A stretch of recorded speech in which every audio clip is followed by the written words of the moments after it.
الحمد لله نحمده ونستعينه ونستغفره ونؤمن به ونتوكل عليه ونعوذ بالله من شرور أنفسنا ومن سيئات أعمالنا من يهده الله فلا مضل له ومن يضلل فلا هادي له ونشهد أن لا إله إلا الله وحده لا شريك له ونشهد أن سيدنا ونبينا مولانا محمدا عبده ورسوله أرسله الله بالحق بشيرا ونذيرا أما بعد فقد قال الله تعالى في كلامه القديم أعوذ بالله من الشيطان الرجيم بسم الله الرحمن الرحيم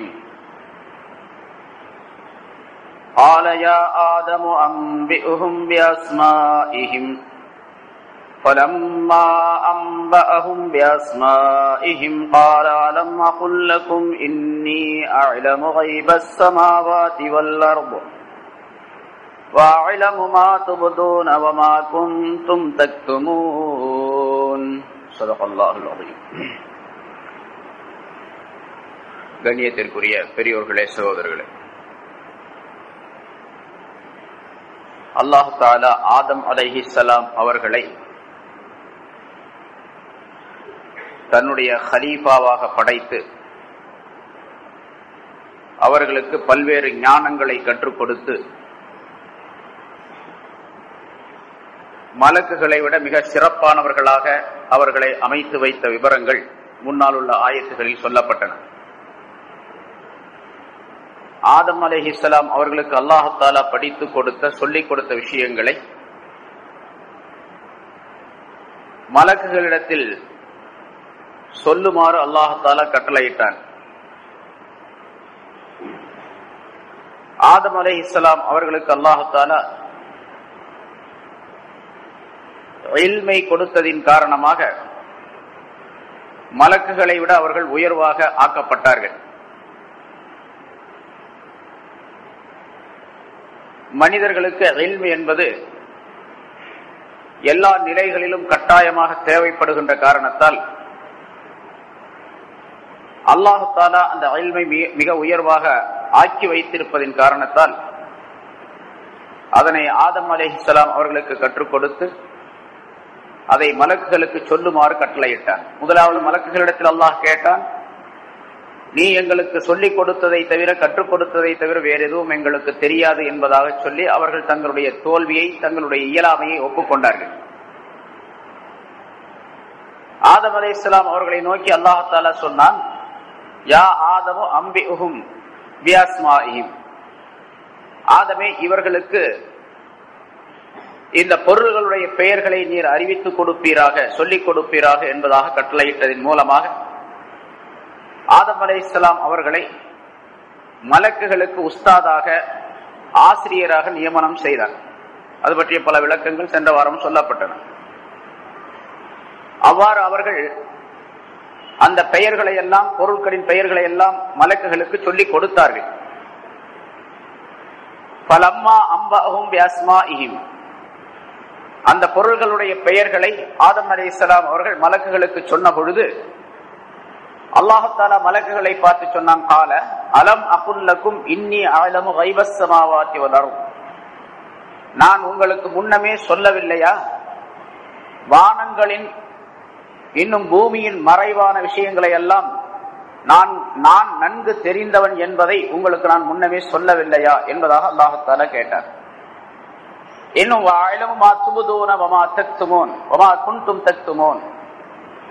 நீங்கள் எதை வெளிப்படுத்துகின்றீர்களோ அதையும், எதை மறைத்து வைத்திருக்கின்றீர்களோ அதையும் நான் நன்கு அறிவேன் என்பதை உங்களுக்கு நான் முன்னமே சொல்லவில்லையா என்பதாக அல்லாஹ் தஆலா இந்த ஆயத்திலே குறிப்பிடுகின்றார். ஆதம் அலைஹிஸ்ஸலாம் அவர்கள் மலக்குகளுக்கு அந்த விஷயங்களை எல்லாம் சொல்லிக் கொடுத்த பொழுது மலக்குகள் ஆதம் அலைஹிஸ்ஸலாம் அவர்களுடைய அறிவை கண்டு மிக ஆச்சரியப்பட்டார்கள். எல்லோருக்கும் முன்னால் தான் அல்லாஹ் தஆலா இந்த பொருள்களை எல்லாம், பொருள்களுடைய ஹகீகத், ஞானங்களை எல்லாம் ஆதம் அலைஹிஸ்ஸலாம் அவர்களுக்கு கற்றுக் கொடுத்தான். ஆனால் நாம் அதனை கிரகிக்க முடியவில்லை, விளங்கிக் கொள்ள முடியவில்லை. இந்த ஆதம் எவ்வளவு அழகாக இதை விளங்கிக் கொண்டு இப்பொழுது அதை ஒரு ஆசிரியராக இருந்து நமக்கு கற்றுக் கொடுக்கின்றார் என்பதை கண்டு மலக்குகள் எல்லாம் வியப்படைந்தார்கள், ஆச்சரியம் அடைந்தார்கள். அப்பொழுதுதான் அல்லாஹ் தஆலா இந்த செய்தியை சொல்லுகின்றான்.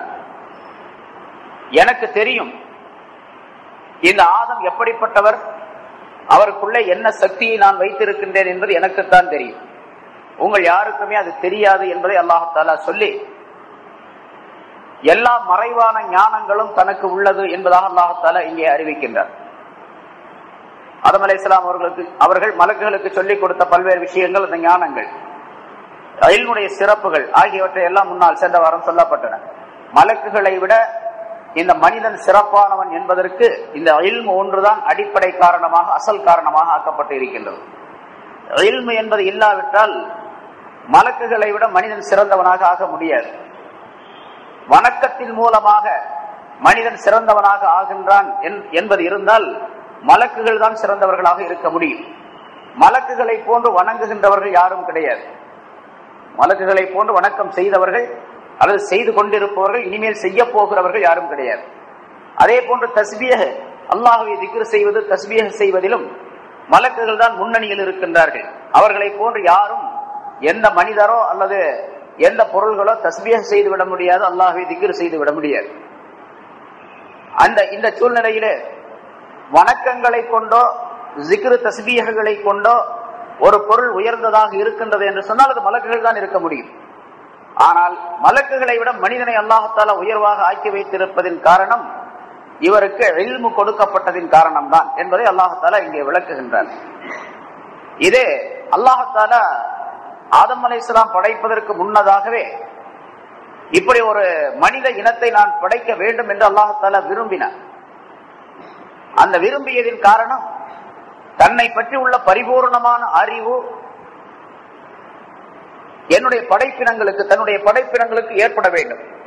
அப்படி அந்த அறிவும் ஞானமும் ஏற்பட தகுந்த ஒரு படைப்பை நான் படைக்க வேண்டும் என்று அல்லாஹ் தஆலா விரும்பியதின் காரணமாக மனித இனத்தை அல்லாஹ் தஆலா படைத்தான் என்பதாக குறிப்பிடுகின்றான் இந்த ஆயத்தின் மூலமாக.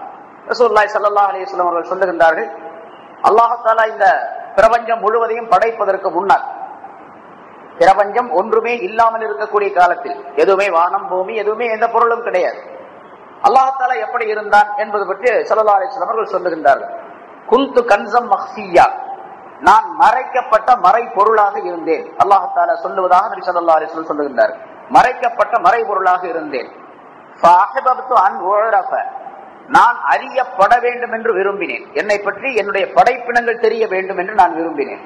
ஃபഖலக்துல் ஹல்க, ஆகவே நான் படைப்புகளை படைத்தேன் என்று அல்லாஹ் தஆலா சொல்லுவதாக ஸல்லல்லாஹு அலைஹி வஸல்லம் சொல்லுகின்றார்கள். இப்ப படைப்புகளை படைத்ததனுடைய நோக்கம் அல்லாஹுவை விளங்க வேண்டும் என்பதற்காக வேண்டி, அல்லாஹ் யார் என்பதை பற்றி தெரிந்து கொள்ள வேண்டும், அவனுடைய ஆற்றல் எப்படிப்பட்டது, அறிவு எப்படிப்பட்டது, அவன் எவ்வளவு பெரிய சக்தி பெற்றவன் என்பதை பற்றி எல்லாம் தெரிந்து கொள்ள வேண்டும்.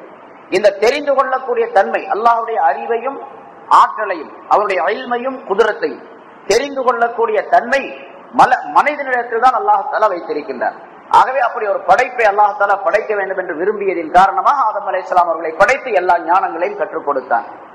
அதை பலரிடத்தில் இப்படி சொல்லி காட்டுகின்றான். அலம் அகுல் லகும், நான் உங்களுக்கு சொல்லவில்லையா, இன்னி அஅலமு கைபஸ் ஸமாவாதி வல் அர்த், வானங்களுடைய மறைபொருளையும் பூமியினுடைய மறைபொருளையும் நான் மிக்க அறிந்தவன் என்று உங்களுக்கு சொல்லவில்லையா, இதற்கு முன்னால் என்ன நடந்து முடிந்ததோ அதையும் இனிமேல் என்ன நடக்கவிருக்கின்றனவோ அதையும் நான் அறிந்தவன் என்று உங்களுக்கு சொல்லவில்லையா என்று அல்லாஹ் தஆலா கேட்கின்றார்.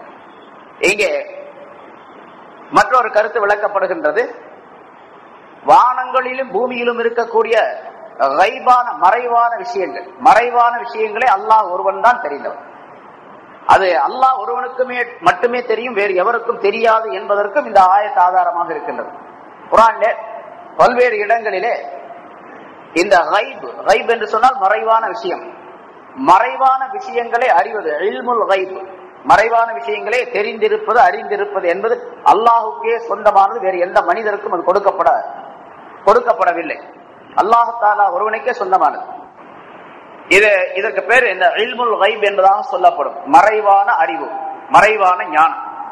இந்த மறைபொருளான ஞானம் இருக்கின்றதை, இதை அல்லாஹ் தஆலா தான் யாருக்கு விரும்புகின்றானோ அவர்களுக்கு விரும்பிய அளவுக்கு சொல்லிக் கொடுப்பான். அல்லாஹ் எவ்வளவு சொல்லிக் கொடுத்தானோ அது மட்டும்தான் அவர்களுக்கு தெரியும், அது அல்லாதது அதை விட கூடுதலாக வேறு யாருக்கும் தெரியாது.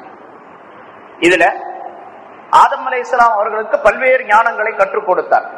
எதை கற்றுக் கொடுத்தானோ அது மட்டும் அவர்களுக்கு தெரியும். அதற்கு பின்னால் வந்த தன்னுடைய தூதர்கள் பல பேருக்கு அல்லாஹ் தஆலா பல்வேறு விதமான ஞானங்களை, அறிவுகளை, மறைமுகமான அறிவுகளை கற்றுக் கொடுத்திருக்கின்றார். எதை சொல்லிக் கொடுத்தானோ அது மட்டும் தெரியும்.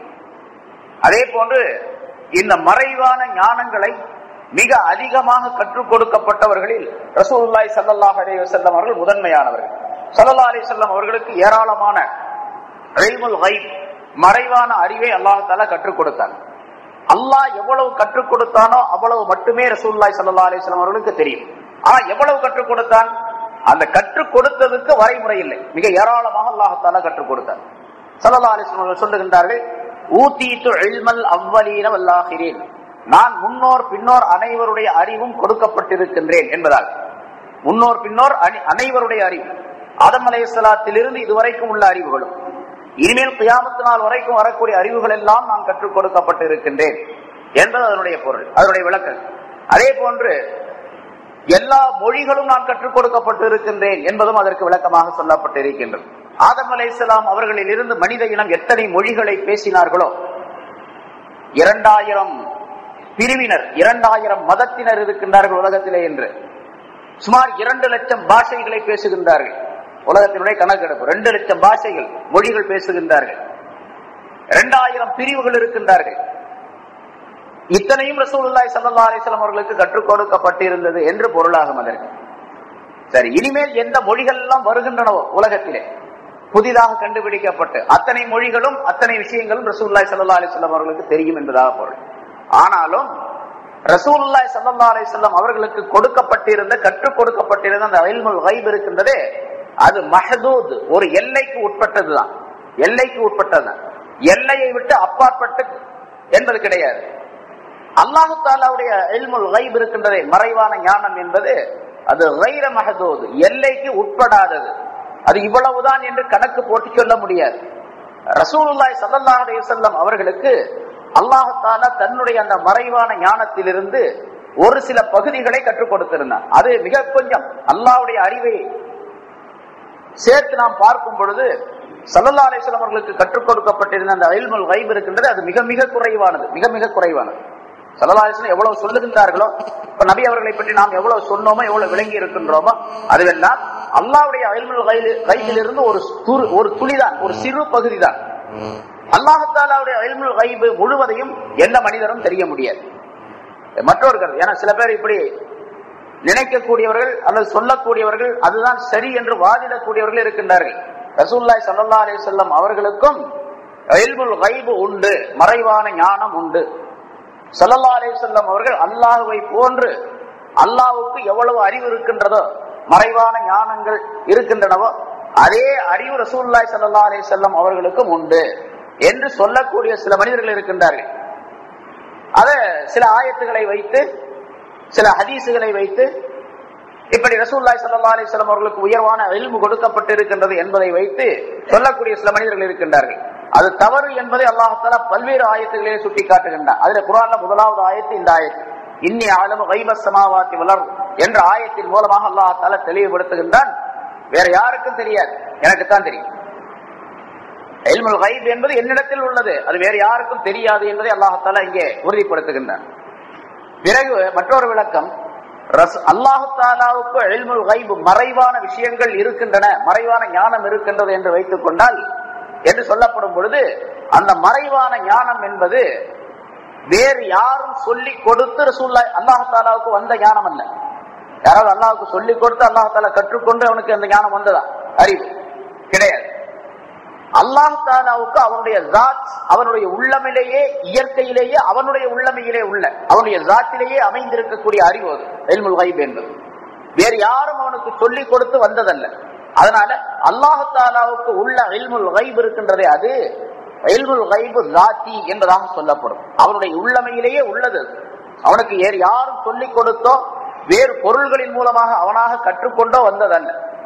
அவனுக்குள்ளே அமைந்திருக்கக்கூடிய ஒரு அறிவு இல்முல் கைப் என்பது ஜாத்தி என்பதாக சொல்லப்படும். ரசூலுல்லாஹி ஸல்லல்லாஹு அலைஹி வஸல்லம் அவர்களுக்கு உரிய இல்முல் கைப் இருக்கின்றதே. ஏன்னா ஸல்லல்லாஹு அலைஹி வஸல்லம் அவர்கள் இந்த உலகம் படைக்கப்பட்ட விஷயத்தை ஸல்லல்லாஹு அலைஹி வஸல்லம் சொல்லி இருக்கிறாங்க. இப்ப சொன்ன குன்து கன்ஸம் மக்ஃபியா, நான் மறைபொருளாக இருந்தேன், நான் அறியப்பட வேண்டும் என்று விரும்பினேன். இந்த ஹதீஸை எல்லாம் ஸல்லல்லாஹு அலைஹி வஸல்லம் எப்படி சொல்றாங்க?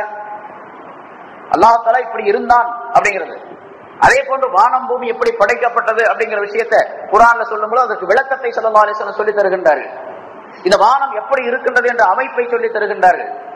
சொர்க்கம் நரகம் படைக்கப்படுவதற்கு முன்னால் எப்படி இருந்தது, படைக்கப்பட்ட பின்னால் எப்படி இருக்கின்றது என்பதை சொல்லி தருகின்றார்கள். இனிமேல் சொர்க்கம் நரகம் எல்லாம் எப்படி இருக்கும் என்பதை பற்றி சொல்லி தருகிறார்கள். அதே போன்று கியாமத் நாள் வரைக்கும் வரக்கூடிய பல்வேறு நிகழ்ச்சிகளை ரசூலுல்லாஹி ஸல்லல்லாஹு அலைஹி வஸல்லம் சொல்லி காட்டுகின்றார்கள். அஷ்ராத்து ஸாஅ, கியாமத் நாளுடைய அடையாளங்கள் என்ற தொகுப்பிலே அந்த ஹதீஸ்களிலே பல்வேறு ஏராளமான விஷயங்களை ரசூலுல்லாஹி ஸல்லல்லாஹு அலைஹி வஸல்லம் அவர்கள் குறிப்பிடுகின்றார்கள். தஜ்ஜால் வருவான், அவன் இப்படிப்பட்ட தன்மை உடையவனாக நிலை உடையவனாக இருப்பான், அவன் என்னென்ன காரியங்களை செய்வான், யஜூஜ் மஜூஜ் என்ற கூட்டத்தார்கள் வருவார்கள், கியாமத் நாள் நெருக்கம் ஏற்படக்கூடிய நேரத்தில் மனிதர்கள் எல்லாம் இப்படி மாறுவார்கள், என்னென்ன அமைப்புகள் ஏற்படும், மனிதர்களிடத்தில் என்னென்ன சீர்கேடுகள் ஏற்படும் என்பதை பற்றி எல்லாம் ஸல்லல்லாஹு அலைஹி வஸல்லம் அவர்கள் சொல்லி காட்டுகின்றார்கள். அந்த அடையாளங்கள் எல்லாம் நடந்து கொண்டே வருகின்றன. நாம் பார்க்கணும், ஏராளமான விஷயங்களை ஸல்லல்லாஹு அலைஹி வஸல்லம் சொல்லி தந்திருக்கிறார். இதெல்லாம் இல்முல் கைப் தான், மறைவான விஷயங்களை சொல்லிக் கொடுப்பது, அறிந்திருப்பது தான். ஆனால் ரசூலுல்லாஹி ஸல்லல்லாஹு அலைஹி வஸல்லம் அவர்களுக்கு இந்த அறிவு எப்படி கிடைத்தது? தானாகவா அதை உற்பத்தி செய்து கொண்டார்கள்? அல்லாஹ் தஆலா சொல்லிக் கொடுத்தார். அல்லாஹ் தஆலா சொல்லிக் கொடுத்து வந்தது.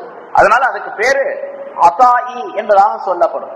அல்லாஹ் கொடுத்து இவர்களுக்கு தெரிந்தது என்பதால் ரசூலுல்லாஹி ஸல்லல்லாஹு அலைஹி வஸல்லம் அவர்களுக்கு தெரியாத இல்முகள் ஏராளமாக இருக்கின்றன. ஒன்றல்ல இரண்டல்ல. அதுல ஒன்று இரண்டை அல்லாஹ் தஆலா சொல்லும்போது ஒரு இடத்துல ஒரு 5 விஷயங்களை சொல்லி காட்டுகின்றான். குர்ஆனிலேயே அல்லாஹ் தஆலா சொல்லுகின்றான். சூரத்துல் லுக்மானுடைய கடைசியில இன்னல்லாஹ இன்தஹு இல்முஸ் ஸாஅ வ யுனஸ்ஸிலுல் கைஸ் வ யஅலமு மா ஃபில் அர்ஹாம் வ மா தத்ரி நஃப்ஸும் மாதா தக்ஸிபு கதா வ மா தத்ரி நஃப்ஸும் பி ஐயி அர்லின் தமூத். இந்த 5 விஷயங்களை அல்லாஹ் தஆலா குர்ஆன்ல சொல்லி காட்டி இந்த 5 அல்லாஹ்வை தவிர என்னை தவிர வேற யாருக்கும் தெரியாது என்று அல்லாஹ் தஆலா குறிப்பிடுகின்றார்.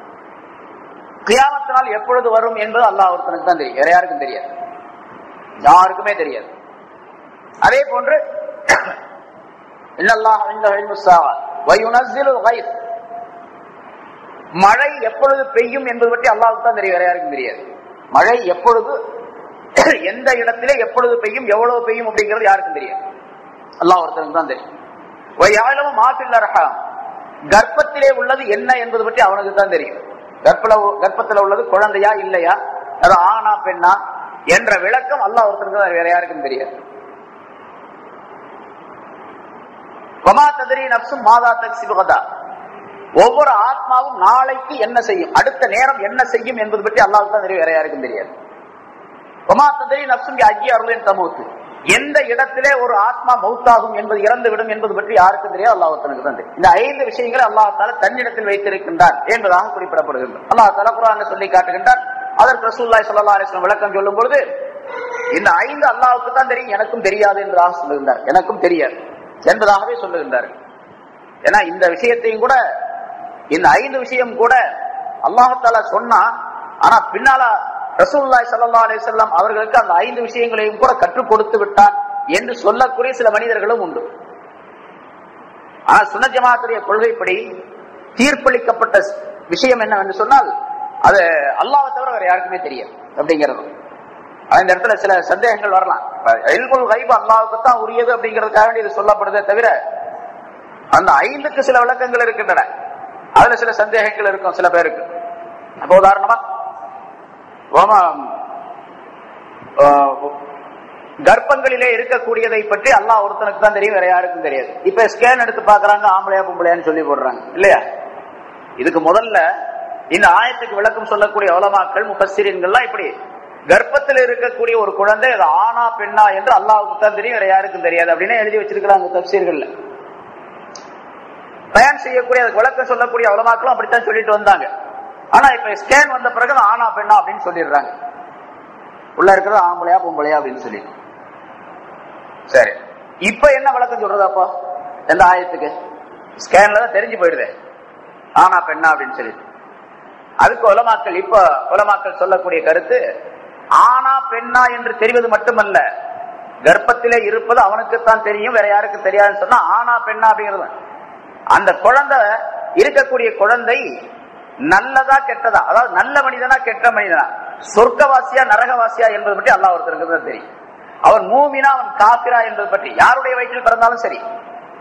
ஏன்னா ஏராளமான மனிதர்களை நாம பார்க்கிறோம், காபிரா பிறகுறான் மூமினா ஆயிடுறான், மூமினா பிறகுறான் காபிரா மாறி போயிடுறான்.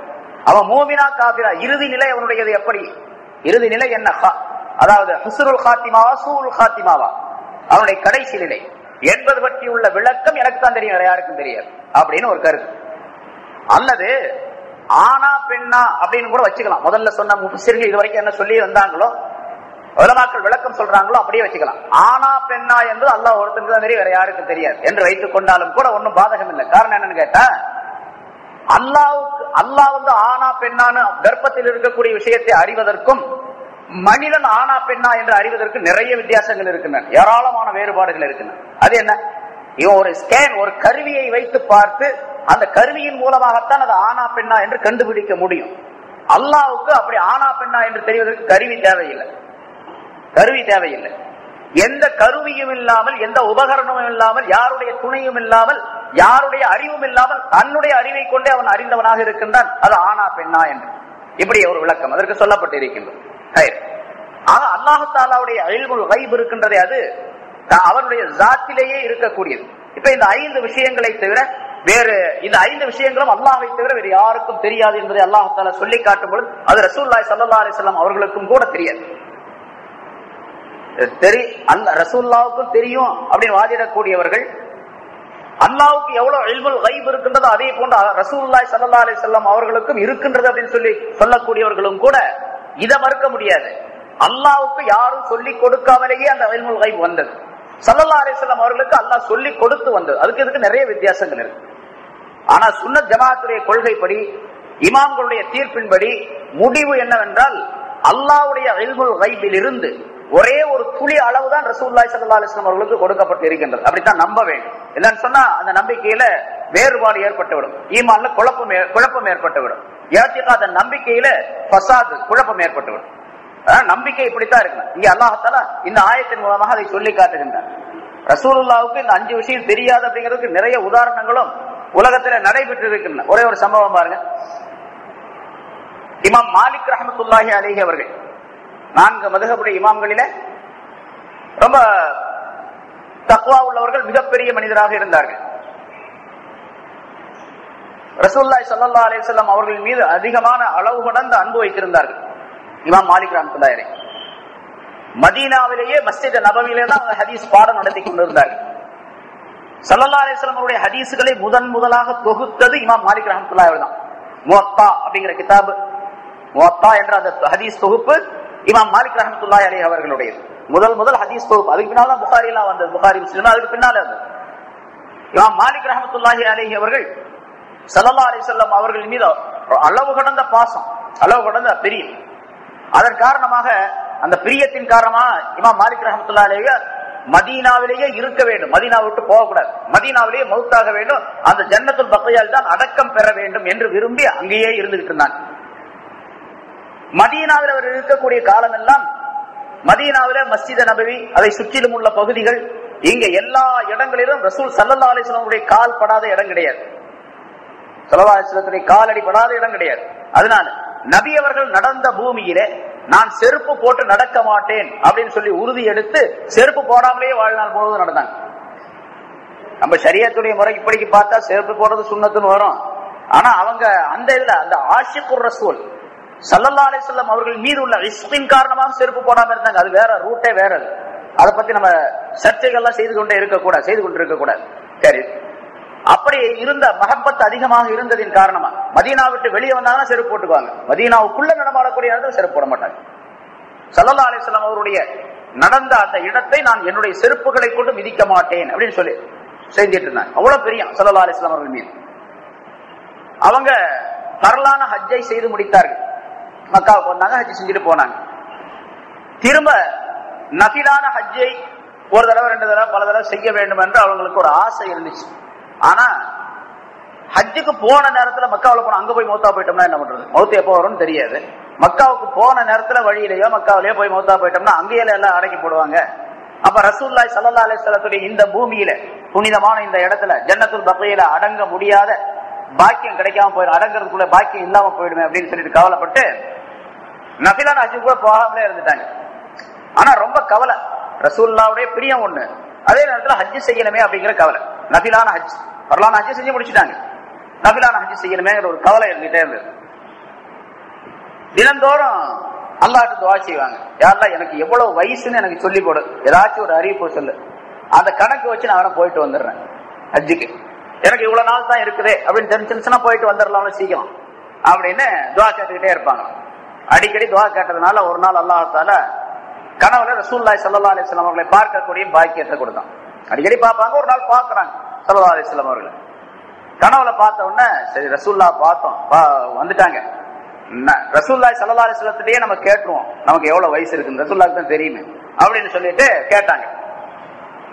யார சொல்லலாம், எனக்கு ஒரு சந்தேகம், நான் நஃபிலான ஹஜ்ஜு செய்யணும்னு நினைக்கிறேன், ஆனா எனக்கு நான் போன இடத்துல அங்கேயே மௌத்தாகி போயிட்டேன்னு சொன்னா உங்களுடைய இந்த புனிதமான மதீனா ஷெரீஃப்ல அடங்க முடியாத, தஃபன் செய்ய முடியாத ஒரு சூழ்நிலை ஏற்பட்டுருமே அப்படின்னு பயந்து போகாம இருக்கிறேன்.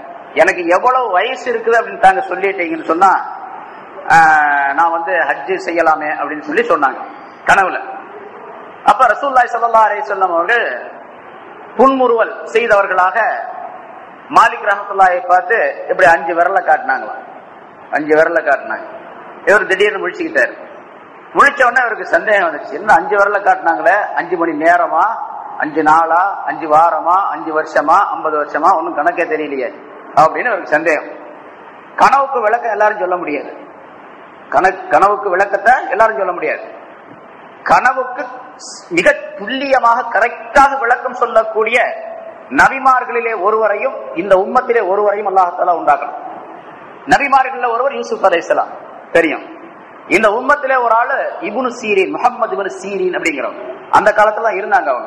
அவங்க தாபியை சேர்ந்தவங்க. மாலிக் ரஹ்மத்துல்லாஹி காலத்துல அங்க இருக்கிறாங்க, மதீனாவுல தான் இருக்கிறாங்க அவங்க. இப்போ இவங்களுக்கு சந்தேகம் ஏற்பட்டு, கனவுக்கு எனக்கு விளக்கம் தெரியல, சரி விளக்கம் சொல்லக்கூடியவர் இப்னு சீரின் தான், அவர்கிட்ட தான் போய் கேட்க சொல்லணும் அப்படின்னு சொல்லிட்டு தன்னுடைய ஹாதிமை கூப்பிட்டு சொன்னாங்களாம், நீ போய் இப்னு சீரின்ட்ட போய் இந்த மாதிரி ஒருத்தர் கனவு பார்த்தாரு, என் பேரை சொல்லாரு, இந்த மாதிரி ஒருத்தர் கனவு பார்த்தாரு, அந்த கனவுக்கு என்ன விளக்கம்னு உங்கள்கிட்ட கேட்டு வர சொன்னார், என் பேரை சொல்லக்கூடாது அப்படின்னு சொல்லி அனுப்புனாங்க. அந்த ஹாதிம் போனாரு, இந்த கனவை சொன்னார், இப்படி ரசூலுல்லாஹ் வந்தது, இப்படி கையை காட்டினது அப்படின்னு. அவர் இப்னு சீரின் கேட்டாரு, இந்த கனவு யாரு பார்த்தது அப்படின்னு சொல்லிட்டு கேட்டாராம். ஹாதிம் சொன்னாராம், கனவு பார்த்தவர் சொல்ல வேணாம்னு சொல்லியிருக்காரு அப்படின்னு இவர் சொன்னார். அவர் இப்னு சீரின் சொன்னாரு, அவர் பேரை சொல்றதா இருந்தா தான் இவர் விளக்கம் சொல்லுவாராம் அப்படின்னு போய் சொல்லு அப்படின்றார். பேரை சொல்றதா இருந்தா தான் நான் விளக்கம் சொல்லுவேன் அப்படின்னு. இவர் திரும்பி ஹாதிம் போனாரு, இந்த மாதிரி சொல்றாங்க இப்னு சீரின் அப்படின்னு சொல்லிட்டு. அப்படியா, சரி அப்ப பேரை சொல்லிட்டாவது கேட்டுவா, விளக்கம் தெரியணுமே, பேரை சொல்லிட்டேன், நான் தான் பார்த்தேன் அப்படின்னு சொல்லு. மாலிக் தான் பார்த்தாரு. மாலிக் இமாம் தான் பார்த்தாங்க அப்படின்னு அவர் சொன்னார். இந்த கனவை அவரை தவிர வேற யாரும் பார்க்க முடியாது எனக்கு முதல்ல தெரியும் அப்படின்னாரா இவர். இந்த கனவை அவரை தவிர வேற யாரும் பார்க்க முடியாது, அதனால அந்த கனவுக்கு விளக்கம் என்னன்னு கேட்டா 5 விரல காட்டினது 5 வருஷம் 5 நாளுங்கிற அர்த்தம்லாம் இல்ல. குர்ஆன்ல அல்லாஹ் தஆலா 5 விஷயங்களை எனக்கு தான் தெரியும் அப்படின்னு சொல்றான். அந்த 5 விஷயங்கள் அல்லாஹ்வுக்கு தான் தெரியும், எனக்கும் தெரியாதுன்னு சொல்லிட்டு போயிட்டாங்க ரசூலுல்லாஹி ஸல்லல்லாஹு அலைஹி வஸல்லம் அப்படின்னு இப்னு சீரின் ரஹ்மத்துல்லாஹி அலைஹி விளக்கம் சொன்னாங்க. அதனால அந்த 5 விஷயங்கள், இன்னல்லாஹ இன்தஹு இல்முஸ் ஸா, கியாமத் நாள் வருவது எப்பொழுது என்ற அறிவு, மழை எப்பொழுது பெய்யும், கர்ப்பங்களிலே இருப்பது என்ன, நாளைக்கு ஒரு மனிதன் என்ன செய்வான், நாளைக்குன்னா அடுத்த நேரம். இப்ப நம்ம உட்கார்ந்து இருக்கிறோம், தஃப்சீர் முடிஞ்ச உடனே என்ன செய்வோம் அப்படின்னு தெரியாது, யாருக்கும் தெரியாது. எப்படி போவோம், எப்படி வருவோம், என்ன நிகழும் அப்படிங்கிறது யாருக்கும் தெரியாது. அடுத்த நிமிஷத்துல என்ன நிகழும் அப்படிங்கிறது தெரியாது. அடுத்த நிமிஷத்துல எப்படி என்ன நிகழும் அப்படிங்கிறது தெரியாது. அதே மாதிரி ஒரு ஆத்மா எந்த இடத்தில் மௌத்தாகும் அப்படிங்கிறது தெரியாது. எப்பொழுது மௌத்தாகும், எப்பொழுது நாம் இறப்போம், மௌத்தாவோம் அப்படிங்கிறது யாருக்கும் தெரியாது, எல்லாரும் தெரிஞ்ச விஷயம். நம்ம உயிர் எப்ப போக போகுதோ தெரியாது அப்படின்னு சொல்றது எல்லாருக்கும் வேணும். ஆனா எந்த இடத்துல மௌத்தாகும் அப்படிங்கறதும் தெரியாது. நான் மதராஸ்ல தான் இருந்துகிட்டு இருக்கிறேன், ஆனா மதராஸ்ல தான் மௌத்தாகும் கேரண்டி கிடையாது, மெட்ராஸ்ல தான் மௌத்தாகும் அப்படிங்கிறது கேரண்டி கிடையாது. இங்கிருந்து சிங்கப்பூருக்கு போயிருப்போம், அங்க மௌத்தா போயிடுவோம். ஹஜ்ஜுக்கு போயிருப்போம், அங்க மௌத்தா போயிடுவோம். அல்லது இங்கிருந்து வேற ஒரு இடத்துக்கு போயிருப்போம், அந்த இடத்துல மௌத்தாயிடுவோம். நம்ம நினைச்சுக்கிட்டு இருப்போம் இங்கேயே வீட்டுல படுக்கையா இருக்கிறோம், இதே கபிரிஸ்தான்ல தான் அடக்கப்படும், நம்மள அடக்குவாங்க அப்படின்னு நினைச்சுக்கிட்டு இருப்போம். ஆனா திடீர்னு நோய் அதிகமாகி இங்க இருந்து வேலூருக்கு ஆஸ்பத்திரிக்கு தூக்கிட்டு போயிருப்பாங்க, அங்கேயே மௌத்தா போயிடுவாரு. அங்கே அடக்க வேண்டிய சூழ்நிலை ஏற்பட்டு போயிடும். இப்படி நிறைய உதாரணங்கள் 1, 2 அல்ல, ஏராளமா நிறைய இருக்குது. நம்ம அனுபவத்தில் நம்ம பார்க்கணும். இது மாதிரி எந்த இடத்தில் மௌத்தாகுவார்கள் என்பதும் யாருக்கும் தெரியாது என்று இந்த 5 விஷயங்களும் ரசூலுல்லாஹி ஸல்லல்லாஹு அலைஹி வஸல்லம் அவர்களுக்கும் தெரியாது என்பதை இந்த கனவின் மூலமாக சொல்லி காட்டுகின்றார்கள். இப்படி நிறைய விஷயங்கள் இருக்கின்றன. இங்கே அல்லாஹ் தஆலா இல்முல் கைப், நம்முடைய கொள்கை எப்படி இருக்குன்னா அல்லாஹ்வுக்கு தான் இல்முல் கைப் உண்டு, வேற யாருக்கும் கிடையாது. ரசூலுல்லாஹ் கூட இல்முல் கைப் கிடையாது. ஸல்லல்லாஹு அலைஹி வஸல்லம் அவருக்கு இல்முல் கைப் இருக்கின்றது என்று சொன்னா அல்லாஹ் தஆலா எதை கொடுத்தானோ அதுதான் இருக்குது அப்படிங்கிறாரு. அது எதை கொடுத்தானோ அது. அதனாலதான் இல்முல் கைப், மறைவான அறிவு. இல்ம் என்ற அறிவு, கைப்னா மறைவான அறிவு அப்படிங்கிறது அல்லாஹ்வுக்கே சொந்தம். இல்முல் கைப் வேற யாருக்கும் கிடையாது. பிறகு ரசூலுல்லாஹி ஸல்லல்லாஹு அலைஹி வஸல்லம் இதெல்லாம் சொல்லி இருக்கிறாங்களே அப்படின்னா அல்லாஹ் சொல்லி கொடுத்தது, ஆனா அதுக்கு வேற பேர் இல்முல் கைப் சொல்லக்கூடாது. உலமாக்கள் குறிப்பாக மௌலானா முஹம்மது ஷஃபீ ரஹ்மத்துல்லாஹி அலைஹி மிகப்பெரிய முஃப்தியாக, உலகம் முழுவதிலும் பெரிய முஃப்தியாக திகழ்ந்தவர்கள். அவங்க சொல்லக்கூடிய கருத்து அல்லாஹ் தஆலா பல இடங்கள்ல குர்ஆன்ல சொல்லும் பொழுது அதுக்கு பேரு இன்பாஉல் கைப் அப்படின்னு சொல்லப்படும். மறைவான விஷயங்களை அறிவித்து கொடுப்பது அப்படின்னு. இல்முல் கைப்னா மறைவான விஷயங்களை அறிவது, மறைவான விஷயங்களை அறிவது, அந்த அறிவு தனக்குள்ளேயே இருப்பது அப்படின்னு அர்த்தம். இன்பாஉல் கைப் கைபுடைய விஷயங்களை, மறைவான விஷயங்களை அறிவித்து கொடுப்பது. அறிவித்து கொடுக்கப்பட்ட மறைவான விஷயங்கள் ரசூல் ஸல்லல்லாஹு அலைஹி வஸல்லம் அவர்களுக்கு உண்டு. அல்லாஹ் தஆலாவுக்கு இல்முல் கைப் உண்டு, ரசூலுல்லாஹ்வுக்கு இன்பாஉல் கைப் உண்டு. இன்பாஉல் கைப், அந்த இன்பா அறிவித்து கொடுத்தல் அப்படிங்கிற வாசகத்தில் இருந்தா யா ஆதமு அம்பி உஹும், அம்பி அப்படிங்கிறது ஆதமே நீர் அறிவித்து கொடுப்பீராக இவர்களுக்கு, இந்த மலக்குகளுக்கு, வியாஸ்மாஇஹிம் இந்த பொருள்களுடைய பெயர்களை அறிவித்து கொடுப்பீராக என்ற கருத்து அந்த இன்பால உள்ளது. பல இடங்களில் அல்லாஹ் தஆலா இதை சொல்லி காட்டுகின்றான். சில பேருக்கு இப்படி அறிவித்து கொடுத்ததாக சொல்லி காட்டுகின்றான். நீங்க இல்முல் கைபை பற்றி உள்ள விஷயம் அல்லாஹ் தஆலா இந்த ஆயத்துல, இது போன்ற நிறைய ஆயத்துகள், ஒரு 30-40 ஆயத்துகள் இருக்கின்றன குர்ஆன்ல. அந்த ஆயத்துல அல்லாஹ் தஆலா வலில்லாஹி கைபுஸ் ஸமாவாதி வல் அர்த், வானங்கள் பூமியுடைய மறைவான பொருள் அல்லாஹ்வுக்கே சொந்தம், வேற யாருக்கும் கிடையாது என்பதாக சொல்லுகின்றான். யாருக்கு அல்லாஹ் தஆலா நாடுகின்றானோ அவர்களுக்கு மட்டும் அறிவித்து கொடுக்கின்றான், சொல்லிக் கொடுக்கின்றான் என்பதையும் அல்லாஹ் தஆலா குர்ஆன்ல வேறொரு இடத்திலே சொல்லி காட்டுகின்றான். இங்கே ஆதம் அலைஹிஸ்ஸலாம் அவர்களை பார்த்து அல்லாஹ் தஆலா இந்த கட்டளையை இவர்களுக்கு சொல்லிக் கொடுப்பீராக என்று சொன்ன பின்னால மலக்குகளை பார்த்து அல்லாஹ் தஆலா சொல்லுகின்றான், அலம் அகுல்லக்கு, உங்களுக்கு நான் சொல்லவில்லையா, முன்னமே நான் சொல்லவில்லையா, இன்னி ஆலமு கைபஸ் ஸமாவாதி வல் அர்த், வானங்கள் பூமியுடைய மறைவான அறிவை நான் தான் அறிந்திருக்கின்றேன் என்பதை உங்களுக்கு சொல்லவில்லையா என்று அல்லாஹ் தஆலா சொல்லி காட்டி, வா அலமு மா துபுதூன வா குன்தும் தக்துமூன், நீங்கள் எதை வெளிப்படுத்துகின்றீர்களோ அதையும் நான் அறிவேன், நான் தான் அறிவேன். எதை வெளிப்படுத்துகின்றீர்களோ அது, அதாவது வெளித்தோற்றத்தில் எதை நீங்கள் செய்கின்றீர்களோ அதையும், வா குன்தும் தக்துமூன் எதை நீங்கள் மறைத்து வைத்திருக்கின்றீர்களோ அதையும் நான் தான் அறிவேன் என்று உங்களுக்கு சொல்லவில்லையா. மலக்குகளை பார்த்து அல்லாஹ் தஆலா சொல்லும்போது அவங்க என்ன வெளித்தோற்றத்துல என்ன சொன்னாங்க, அத்தஜாலு ஃபீஹா மன் யுஃப்ஸிது ஃபீஹா வ யஸ்ஃபிகு திமா, இந்த பூமியிலே இப்படி ஒரு மனிதரை நீ படைக்க போகின்றாயா, அவர்கள் குழப்பம் செய்து கொண்டு இருப்பார்கள், ரத்தங்களை ஓட்டிக் கொள்வார்கள், அந்த ஒரு படைப்பை நீ படைக்க போகிறாயா அப்படின்னு வெளிப்படையா சொன்னாங்க. அதுவும் எனக்கு தெரியும். அதே போல நீங்க மறைத்து வைத்திருந்தீர்கள், மலக்குகள்லாம் தங்களை இப்படி நினைச்சுக்கிட்டு இருந்தாங்க, முன்னால் அது விளக்க சொல்லப்பட்டிருக்குது. அல்லாஹ் தஆலா நம்மளை விட ரொம்ப சிறந்த படைப்பு வேற யாரையும் படைக்கல, அதனால நம்மளை விட சிறந்த படைப்பு அல்லாஹ் தஆலா உண்டாக்க மாட்டோம், நம்ம தான் சிறந்தவர்கள் அப்படின்னு மலக்குகள்லாம் தாங்களா நினைச்சுக்கிட்டு இருந்தாங்க. நீங்க மனசுக்குள்ள நினைச்சுக்கிட்டு இருந்தீங்க பாருங்க, அது எனக்கு தெரியும் அப்படின்னு அல்லாஹ் தஆலா அடுத்த பிறகு சொல்லி காட்டுகின்றான். இது அதே போன்று நீங்கள் எதை வெளிப்படுத்தினீர்களோ அப்படின்னு சொன்னா, எதை வெளித்தோட்டத்தில் நீங்கள் இபாதத்து வணக்க வழிபாடுகளாக செய்து கொண்டிருந்தீர்களோ அதெல்லாம் எனக்கு தெரியும். அதே போன்று ஒமா குன்தும் தக்துமூன் நீங்கள் மறைத்து வைத்திருந்தீர்களே அதையும் தெரிவேன் அப்படின்னு சொன்னா, இந்த ஷைத்தான் இப்லீஸ் இருக்கின்றானே அவன் மலக்குகளோடு சேர்ந்து கொண்டுதான் ஆரம்ப கட்டத்தில் இருந்தான், மலக்குகளோடு ஒருவனாக இருந்தான். ஆனா இப்லீஸ் என்பவன் நெருப்பினால் படைக்கப்பட்டவன், மலக்குகளோடு இருக்கக்கூடிய வாய்ப்பை அல்லாஹ் தஆலா அவனுக்கு ஏற்படுத்தி தந்திருந்தான். அந்த இப்லீஸ்ங்கிறவன் யாரு, அவன் எப்படிப்பட்ட தன்மை உள்ளவன், அவனுக்கு என்ன பொறுப்புகள் கொடுக்கப்பட்டு இருந்தன, அவன் என்ன செய்து கொண்டிருந்தான் அப்படிங்கிறத பத்தி எல்லாம் பல்வேறு கருத்துகள், இக்திலாப், பலதரப்பட்ட கருத்துகள் சொல்லப்பட்டு இருக்கின்றன. பிரபலமான மஷூரான தீர்ப்பான கருத்து என்னவென்று சொன்னால், அவன் ஜின் இனத்தை சேர்ந்தவன். அல்லாஹ் தஆலா குர்ஆனிலே சொல்லி காட்டுறான், ஜின் இனத்தை சேர்ந்தவன். ஜின் இனம் நெருப்பினால் படைக்கப்பட்டது. ஆனால் இந்த இப்லீஸ் என்பவனை மட்டும் அல்லாஹ் தஆலா அந்த ஜின் இனத்தில் படைக்கப்பட்டிருந்தாலும் கூட மலக்குகளோடு வசிக்கக்கூடிய ஒரு தன்மையை அல்லாஹ் தஆலா அவர்கள் அந்த இப்லீஸுக்கு கொடுத்திருந்தான். அவனுக்கு பெயர் மலக்குகளோடு சேர்ந்து இருக்கக்கூடிய நேரத்தில் அவர்களுடைய பெயரை போன்று இவனுக்கு ஒரு பெயர் அல்லாஹ்தாலா வைத்திருந்தான், அஸாஸீல் என்பதா. அஸாஸீல் என்று ஒரு பெயரை வைத்திருந்தான். ஜிப்ரீல், மீகாயில், இஸ்ராஃபீல் என்று சொல்லப்படுவதை போன்று அஸாஸீல் என்ற பெயரை இவனுக்கு வைத்திருந்தான். சொர்க்கத்திற்கு ஒரு பாதுகாப்பாளராகவும் நியமனம் செய்திருந்தான் அவன். மலக் அந்த இப்லீஸை சொர்க்கத்துக்கு பாதுகாப்பா, இப்லீஸ்ங்கிற பேரு ஷைத்தான்ங்கிற பேரு பின்னால வந்தது அவனுக்கு. அல்லாஹ்தாலா பின்னால் அவனுக்கு சொன்னது. அவன் கட்டுப்பட மறுத்ததின் காரணமாக, அல்லாஹ்வுடைய ஏவலுக்கு கட்டுப்பட மறுத்ததின் காரணமாக அவனுக்கு இப்லீஸ் என்றோ அது ஷைத்தான்ங்கிற பேரை சொல்லப்பட்டது பின்னால். முதல்ல அவனுக்கு பேரு அஸாஸீல் என்று இருந்தது. அல்லது அபுல் ஜான் அப்படின்னு ஒரு பேர் இருந்தது அவனுக்கு. ஜின் இனத்தினுடைய தந்தை, ஜின் இனத்தினுடைய தந்தை. எப்படி ஆதம் அலைஹிஸ்ஸலாம் அவர்கள் அபுல் பஷர், மனித இனத்தினுடைய தந்தை என்று சொல்லப்படுகின்றார்களோ, அதே போன்று இந்த இப்லீஸுக்கு அபுல் ஜான், ஜின்னுடைய தந்தை என்பதாக பேர் இருந்தது. சொர்க்கத்திலே அவனுக்கு சில வேலைகளை அல்லாஹ்தாலா கொடுத்திருந்தான், பாதுகாக்கும் பொறுப்பை அதையெல்லாம் செய்து கொண்டிருந்தான் அவன். இப்ப அந்த ஆதம் அலைஹிஸ்ஸலாத்தை படைக்க போவதாக சொன்ன உடனே, முன்னால் அந்த விளக்கம் சொல்லப்பட்டது, 2 வாரத்துக்கு முன்னாலே 3 வாரத்துக்கு முன்னாலே சொல்லப்பட்டது. மலக்குகளிடத்தில் அவன் போய் கேட்கிறான், இந்த மாதிரி ஒரு மனித இனத்தை, ஒரு ஆதம் என்ற ஒருவரை படைக்க போறதாக அல்லாஹ்தாலா சொன்னானே, அப்படி படைச்சிட்டான்னா நீங்க என்ன செய்ய போறீங்க அப்படின்னு சொல்லி மலக்குகள் இடத்துல கேட்கிறான். அப்ப மலக்குகள் சொன்னாங்க, படைச்சிட்டான்னா அல்லாஹ் என்ன சொல்றான்னா அதுக்கு நம்ம கட்டுப்பட வேண்டியதுதான். அல்லாஹ் சொல்றதுக்கு மாறு எப்படி செய்ய முடியும், அதனால கட்டுப்பட வேண்டியதுதான் மலக்குகள் சொன்னாங்க. இந்த ஷைத்தான் சொன்னா, அப்போ அந்த நேரத்துல இப்லீஸ் சொன்னா, அப்படி படைச்சா நான் கட்டுப்பட மாட்டேன், அந்த ஆதமை நான் ஏற்றுக்கொள்ள மாட்டேன் அப்படின்னு சொல்லி இவன் சொன்னான். இப்ப இந்த சொன்னதையும், இப்படி மறைமுகமாக ரகசியமாக இவர்கள் பேசிக்கொண்டதையும் கூட நான் தெரிவேன், நீங்கள் பேசிக்கொண்டதும் எனக்கு தெரியும், இந்த இப்லீஸ் மாறுபட்ட கருத்து உடையவன் என்பதும் எனக்கு தெரியும் அப்படின்னு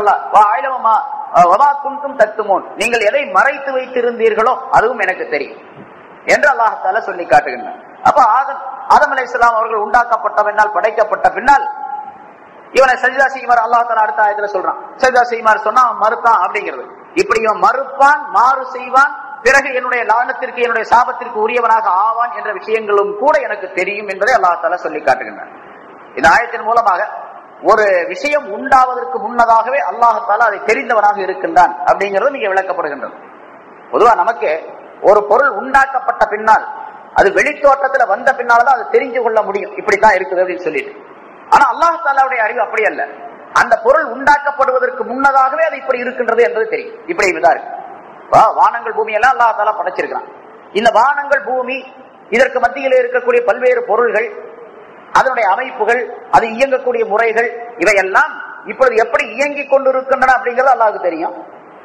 அதே போல இதுவெல்லாம் ஒன்றுமில்லாத சூனியமான காலத்திலே, அல்லாஹ்தாலா தடித்திருந்த அந்த நேரத்திலே, இப்பொழுது எப்படி வானங்கள் பூமி இருக்கின்றனவோ, பொருள்கள் எல்லாம் இருக்கின்றனவோ, இதே தன்மையை, இதே நிலை அல்லாஹ்தாலா அப்பொழுதும் அறிந்திருந்தான். வெளித்தோற்றத்திலே வந்த பின்னால் தான் அல்லாஹ்தாலா அறிய முடியும் அப்படிங்கிறது கிடையாது.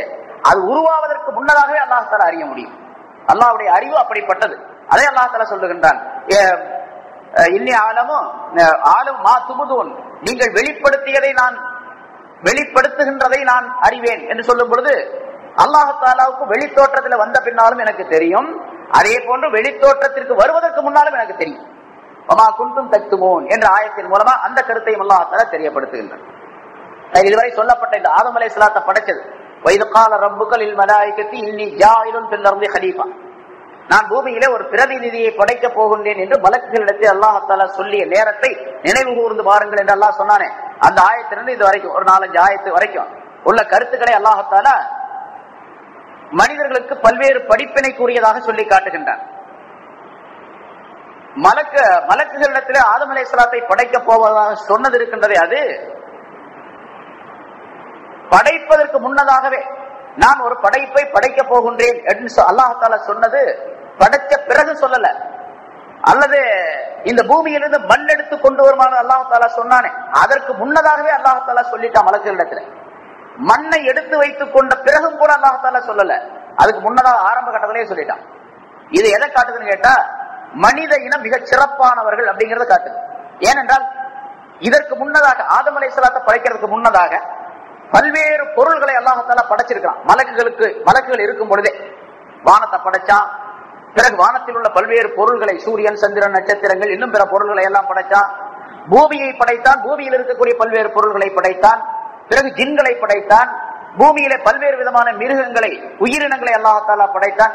ஏராளமான பொருள்களை படைச்சிருக்கான். ஒன்னு ரெண்டு அல்ல, பல கோடிக்கணக்கான பொருள்களை படைச்சிருக்கான் ஒவ்வொன்றாக.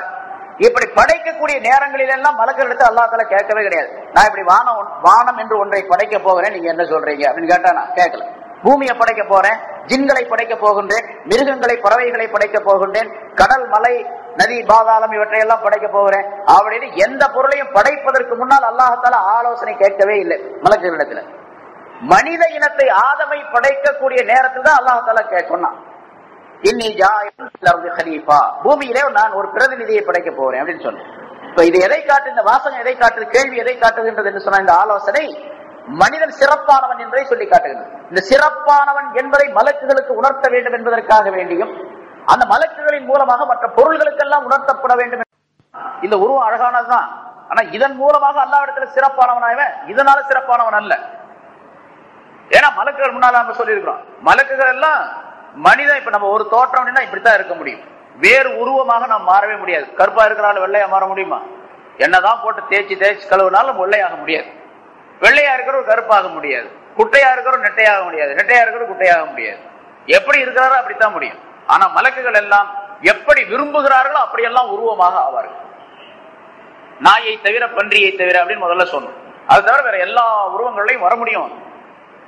இது மனிதனோட சிறப்பு தானே அது அப்படி இருக்கிறது. இப்ப நம்ம அந்த மாதிரி எறும்பா பள்ளியா பாம்பா பூரானா அப்படி மாறக்கூடிய ஒரு தன்மை அல்லாஹ் தஆலா நம்ம கொடுத்திருந்தான்னு வச்சுங்க, எவ்வளவு வேலை செய்யலாம் நம்ம. அப்படி இப்ப நினைச்சு பாருங்க, நம்ம அந்த மாதிரி ஒரு மாற்றம், உருவ மாற்றம் ஏற்படக்கூடிய தன்மை நம்மள்ட்ட கொடுத்திருந்தோம்னா எங்கெல்லாம் போகலாம். பஸ்ல, ட்ரெயின்ல, ஏரோப்ளைன்ல காசு இல்லாமயே அடுத்த ஊருக்கு போயிட்டு வந்துடலாம், அடுத்த நாட்டுக்கெல்லாம் போயிட்டு வந்துடலாம். ஏன்னா ஒரு எறும்பு மாறி மாறி குருவி மாறி மாறி ஒரு இடத்துல போய் ஒளிஞ்சிட்டு அப்படியே போயிட்டு வந்துடலாம் அப்படின்னு நினைப்போம். இப்ப அந்த மாதிரி மாற்றங்கள்லாம் நம்ம செய்ய முடியாது, நமக்கு கிடையாது.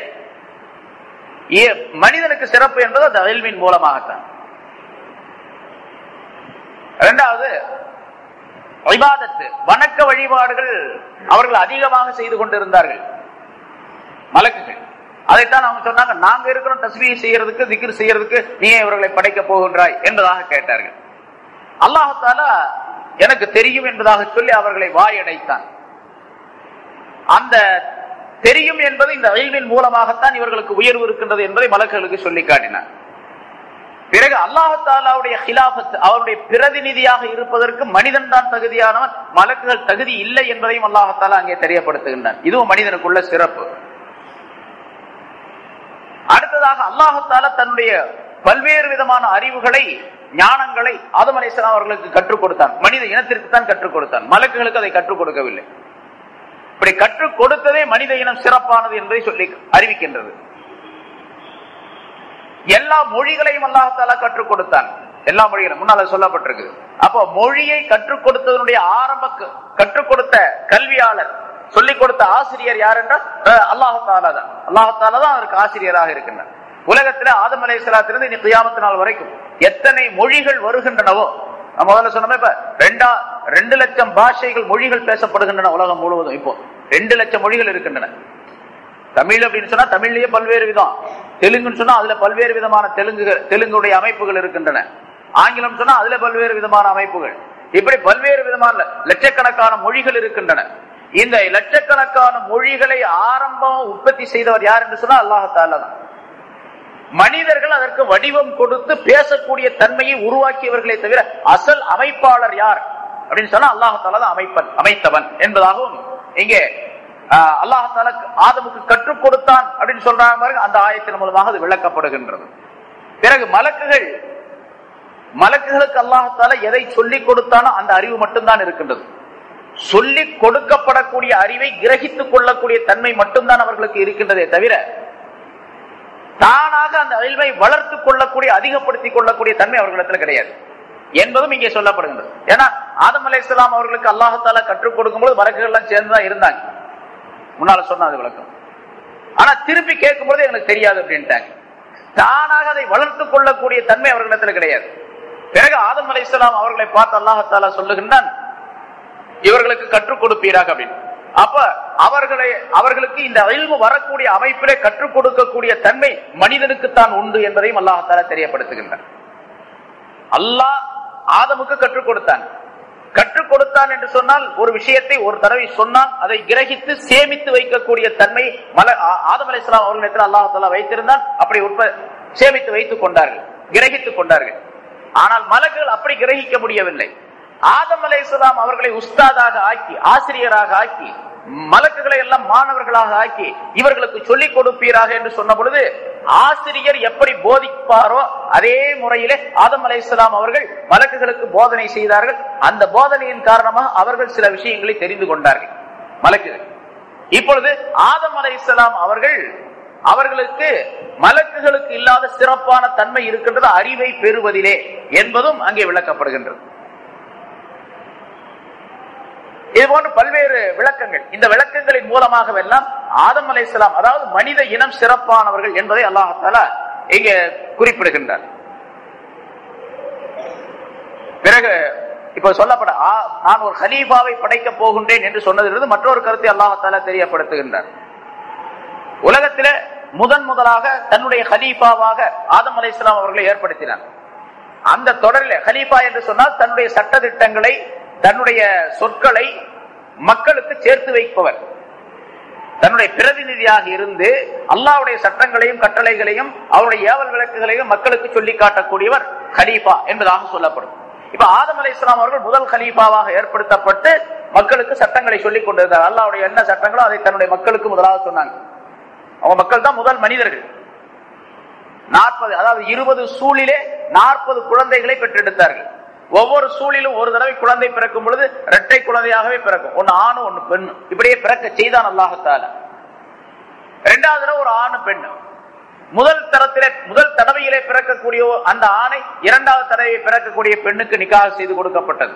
கொடுக்குமாறு அல்லாஹ் தஆலா கட்டளையிட்டார். அதாவது அண்ணன் தங்கச்சியை திருமணம் செய்து கொண்டார். அதே மாதிரி இரண்டாவது தடவையிலே பிறக்கக்கூடிய ஒரு ஆணை முதல் தடவையிலே பிறந்த அந்த பெண்ணை திருமணம் செய்து கொள்ளக்கூடிய சட்டம் இருந்தது. அப்படி 20 தடவையிலே 40 குழந்தைகளை பெற்றெடுத்தார்கள். 20 ஆண் 20 பெண், 40 குழந்தைகள். அல்லது இப்படியும் சொல்லப்பட்டிருக்குது, 40 தடவைகளிலே 80 குழந்தைகளை பெற்றெடுத்தார்கள். அப்படின்னு ஒருத்தருக்கு ஒருத்தர் நிக்காஹ் செய்யக்கூடிய தன்மையை அல்லாஹ் தஆலா உருவாக்கினார். இப்ப அந்த நிக்காஹ் செய்யும் போது என்னென்ன சட்டங்கள் பிரயோகமாக வேண்டுமோ அந்த கட்டளைகளை எல்லாம் அல்லாஹ் தஆலா ஆதம் அலைஹிஸ்ஸலாம் அவர்களுக்கு இறக்கி வைத்து சொல்லிக் கொடுத்து அதை மக்களுக்கு சொல்லிக் கொடுத்தார்கள் அவர்கள், ஆதம் அலைஹிஸ்ஸலாம். இப்ப கலீஃபா என்பதனுடைய பொருள் என்ன என்று சொன்னால் பிரதிநிதி அப்படின்னு சொல்லுவோம். அந்த பிரதிநிதிக்கு என்ன வேலை? அல்லாஹ் எதை சொல்லுகின்றான் அதை மக்களிடத்தில் சேர்த்து வைப்பது. அப்படி சேர்த்து வைப்பதற்காக வேண்டி என்னென்ன தியாகங்கள் செய்ய வேண்டுமோ, சிரமங்களை மேற்கொள்ள வேண்டுமோ எல்லாத்தையும் தியாகம் செய்து எல்லா சிரமங்களையும் மேற்கொண்டு அதை செய்வது அப்படிங்கிறது. இது அந்த கலீஃபாவிடத்தில் இருக்க வேண்டும். அதற்கு பிறகு கலீஃபாவாக அடுத்து யார் நபியாக ரசூலாக வந்தாரோ அவருக்கு அந்த ஹிலாபத்து பதவி.